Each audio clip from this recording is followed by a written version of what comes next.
Thank you all for tuning into Big Mama Story Time. Story Time! Don't forget to like, subscribe, comment to my page. Here we go. Guys, thank you all for tuning into Big Mama Story Time on today. Today I will be reading to you guys Casper, the friendly ghost, and Wendy, the good little witch. All right, guys, let's get into this. Excuse my voice because it's kind of going out. So that's why I'm trying to hurry up and get some books in before it goes out. And y'all may not hear from me for a minute, but excuse my voice, please.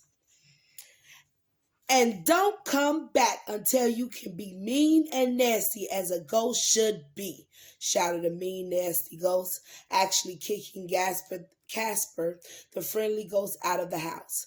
Casper landed with a thump at the edge of the enchanted forest. I don't want to be mean, he sighed. I just want to be friendly. He then picked himself up and started off to see his very best friend Wendy, the good little witch. But when Casper got to Wendy's house, he could hear the evil witch Weevil scolding her, saying, "And don't come back until you can be evil, as a witch should be." Wendy saw Casper and sighed. I don't want to be an evil witch. I just want to be good. Stay just the way you are, Wendy, Casper told her. Then he took her hand and they walked through the woods together. Oh, that's sweet. Meanwhile, at the cottage of very polite bears, a different scene was taking place. Mama and Papa Bear were enjoying a happy breakfast with the two very polite bear cubs. Then, with a kiss for each, they were sent out to play with Casper and Wendy. Casper and Wendy forgot their troubles for a while and played with the bears. They laughed and scampered and jumped and frolicked. They were as happy as a friendly ghost, a good witch, and two very polite bears could be. Oh, that's nice. But all the time they played and sang, they were being watched by Witch Weevil, who was hiding behind a tree.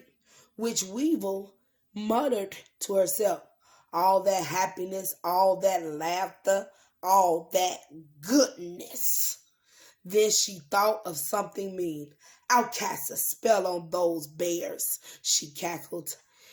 Bippity, ibbity, bippity, bappity. Scratch and bite, claw and fight.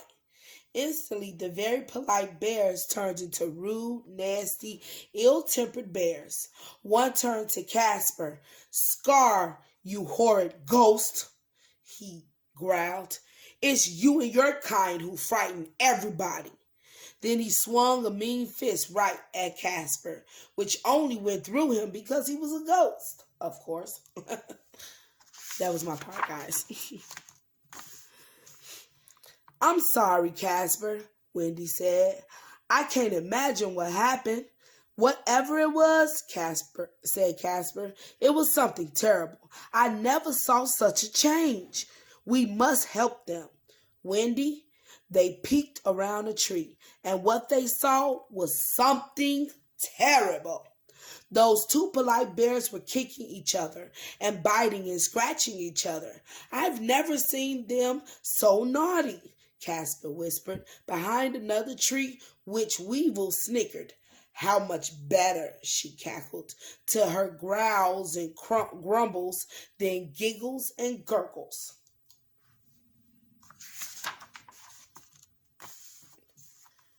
Casper and Wendy heard her.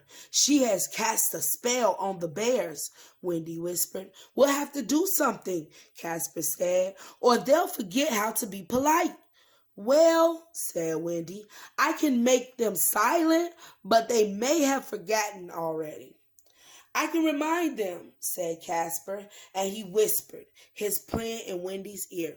She smiled and flew off to join the fighting, biting, scratching bears. Casper made himself invisible and walked right through the trunks of the trees. Go ahead, y'all. Say y'all friend. When Wendy reached the bear, she took out her magic wand and said, "Growl not, grumble not, silent be." Instantly, the bears were silent, but the frowns were still there. Then one little bear decided to kick the other, but just as he began to lift his foot, an invisible hand came out of the ground and held it back. Then he started to growl something mean, but the words that came out were, "I'm sorry, I didn't mean to hurt you." The other little bear turned to snarl, but the words that came out were, "Please forgive me. It was all my fault." And then they were both smiling. Ah, that's nice. I know that's right. The bear's smiles were bigger than ever when Wendy waved her wand and said, "Break your silence. Bear in mind, always use a word that's kind." "We will, Wendy. We will."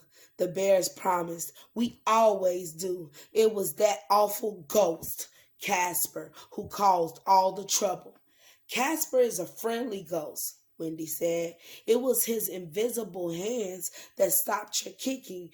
It was his voice that spoke those kind words for you both." "Oh my," the bear said, "how wrong we were." And they both rushed over to carry their hero on their shoulders. Oh, that's so nice. That's right. Don't let that witch get you and change your mind and who you are. I know that's right. Happy to be friends again, they all started a game of follow the leader.